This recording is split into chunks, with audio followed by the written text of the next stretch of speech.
নমস্কার বন্ধুরা, welcome back to my channel প্রাকৃতিক রূপকথা। থাম্বনেল দেখে আপনারা বুঝেই গেছেন যে আজকের ভিডিওটা কিসের ওপর। আজ আমি দেখাবো কিভাবে চুলকে সিল্কি, শাইনি, স্মুথ, লং করবেন এবং কালারও করবেন, তাও আবার সম্পূর্ণ প্রাকৃতিকভাবে, কোনো রকম কেমিক্যাল ছাড়া। তো চলুন কী কী ইনগ্রিডিয়েন্টস লাগছে দেখিয়ে দিই। এখানে আমি নিয়ে নিয়েছি নূপুর হেনা পাউডার। এটা আমি ফ্লিপকার্ট থেকে পারচেস করেছি, লিঙ্ক ডিসক্রিপশন বক্সে দিয়ে দেব। তারপর নিয়ে নিয়েছি দুটো লেবু, একটা গোটা ডিম, টক দই পরিমাণ মতো নেব এবং চায়ের লিকার। আমার চুলের লেন্থ অনুযায়ী আমি এই বাটিটার মাপের 2 বাটি হেনা পাউডার নিয়ে নিয়েছি। তো উপকরণগুলিতে কী কী গুণাগুণ রয়েছে সেই সম্বন্ধে আমি ভিডিওর মাঝে মাঝে আপনাদেরকে বলতে থাকবো। এর জন্য কিন্তু স্কিপ না করে ভিডিওটা পুরোটা আপনাদেরকে দেখতে হবে। তারপর নিয়ে নিয়েছি টক দই। টক দইয়ের তো যা গুণাগুণ রয়েছে অসাধারণ। তো টক দই নিয়ে নিয়েছি আমি 6 টেবিল স্পুন। তারপর নিয়ে নিয়েছি লেবুটাকে ভালো করে আমি স্কুইজ করে নিয়েছি, এক ফোঁটা রসও আমি বাইরে ফেলিনি। লেবুর যা দাম না। এরপর একটু নাড়াচাড়া করে একটা গোটা ডিম আমি নিয়ে নিয়েছি। অনেকে কুসুম ছাড়া আবার ডিমটা ইউজ করেন, তো ডিমে প্রোটিন রয়েছে, আমি পুরো ডিমটাই ইউজ করে নিয়েছি।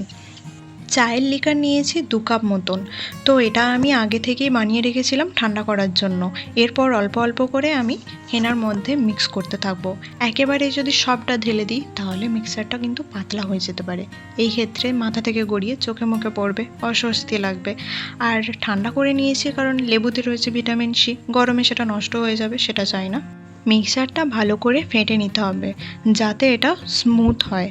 আর এটা শোক করার জন্য ওভারনাইটও রাখা যেতে পারে, তবে এই ক্ষেত্রে ডিম আর টক দইটা অ্যাপ্লিকেশনের আগে অ্যাড করতে হবে। তো আমি 2 ঘন্টা রেখেছিলাম শোক করার জন্য। কনসিস্টেন্সিটা একদম পারফেক্ট। আমি হেনা অ্যাপ্লাইয়ের জন্য ব্রাশ ইউজ করি না, গ্লাভস ইউজ করি। ব্রাশে আমার যেন মনে হয় ঠিকঠাকভাবে হেনাটা অ্যাপ্লাই করা যাচ্ছে না।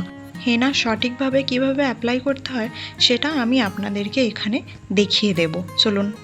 আরে বৎস, দেখাবার আগেই তো তুমি অর্ধেকটা হেনা মাথায় মেখে ফেলেছো।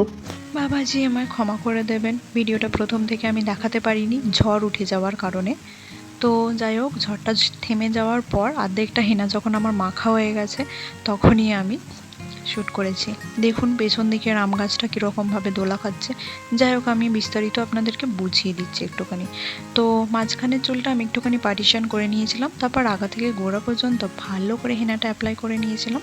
অ্যাপ্লাই করে ছোট্ট করে একটা বান করে নিয়েছিলাম। তারপর আবার রাইট সাইড থেকে একটুখানি চুল ভাগ করে নিয়ে অ্যাপ্লাই করেছি, করে সেটাকে রাউন্ড রাউন্ড করে ঘুরিয়ে নিয়েছি। তারপর লেফট সাইড থেকে একটুখানি চুল ভাগ করে নিয়ে সেটাতে হেনা অ্যাপ্লাই করে আবার ওটাকে রাউন্ড রাউন্ড করে ঘুরিয়ে নিয়েছি। চলুন এই ভিডিওটাতে আপনাকে দেখিয়ে দিচ্ছি। এই যে এরকমভাবে আগা থেকে গোড়া পর্যন্ত ভালোভাবে অ্যাপ্লাই করে নিয়েছি।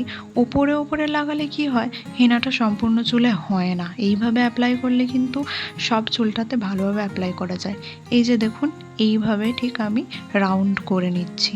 এতে চুলে কিন্তু জট পড়বে না, ইজিলি আপনারা এই চুলটাকে খুলে ধুয়ে ফেলতে পারবেন। তো এবার আসা যাক উপকরণগুলির গুণাগুণের কথায়। প্রথমেই বলি হেনা পাউডারের কথা। হেনা পাউডারে রয়েছে প্রচুর পরিমাণে ভিটামিন ই, যা চুলকে নরম রাখতে সাহায্য করে, এমনকি চুল লম্বাও বানায় আর চুলকে প্রাকৃতিকভাবে একটা সুন্দর কালার দেয়। কৃত্রিমভাবে যদি আমরা কালার করি তাহলে কিন্তু চুলের 12টা বেজে যাবে, কারণ ওতে রয়েছে প্রচুর পরিমাণে কেমিক্যালস। আর চুল যদি একবার ড্যামেজ হয়ে যায় সেটাকে সম্পূর্ণরূপে ফিরিয়ে আনতে প্রচুর কষ্ট করতে হবে আর অনেক সময় লেগে যায়।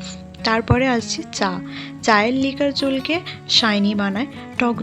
টক দইয়ে ল্যাকটিক অ্যাসিড রয়েছে যা মাথায় থাকা ডেড সেলকে দূর করে এবং চুলের গোড়া মজবুত করে, চুল লম্বা করে, নরম রাখে, চুলের উজ্জ্বলতা বাড়ায় এবং রুক্ষতা কমায়। লেবুতে রয়েছে ভিটামিন সি যা চুলের ফলিকলগুলোকে উদ্দীপ্ত করে, যা চুল লম্বা করতে সাহায্য করে, চুল পড়া অনেকটা নিয়ন্ত্রণে আনে।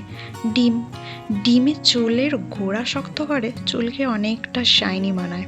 হেনাটা সম্পূর্ণভাবে আমি অ্যাপ্লাই করে নিয়েছি। এইভাবে অ্যাপ্লাই করলে কিন্তু পিঠে বা ঘাড়ে মাখামাখি হয় না। অ্যাপ্লাইয়ের পর একটা পলিথিন দিয়ে বা শাওয়ার ক্যাপ দিয়ে মাথাটা ঢেকে নিতে হবে। যদি শুকিয়ে যায় তাহলে কিন্তু ভালো ফলাফল আপনারা পাবেন না, চুলটা সফট হবে না। আরে আরে, পলিথিন? শাওয়ার ক্যাপ কোথায়? আরে বাবাজি, আমি গরিব মানুষ, আমার শাওয়ার ক্যাপ নেই, তাই পলিথিন দিয়ে মাথা ঢেকেই আমি কাজ চালাই। প্যাকটা প্রত্যেক সপ্তাহে একবার করে লাগাবেন।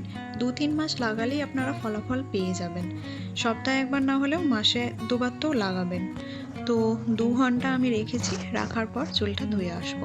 চুলটা হালকা শ্যাম্পু দিয়ে আমি ধুয়েও নিয়েছি এবং ন্যাচারালি ড্রাই করেছি, ড্রায়ার ছাড়া। চুলটা ধোয়ার পর দেখছি অনেকটা পরিমাণ স্মুথ হয়ে গেছে, সিল্কি অ্যান্ড শাইনিও হয়ে গেছে। এতটা শাইন করছে চুলটা, আমি তো ভাবছিলাম যে এবার আয়নাতে মুখ দেখবো না, নিজের চুলেই মুখ দেখবো।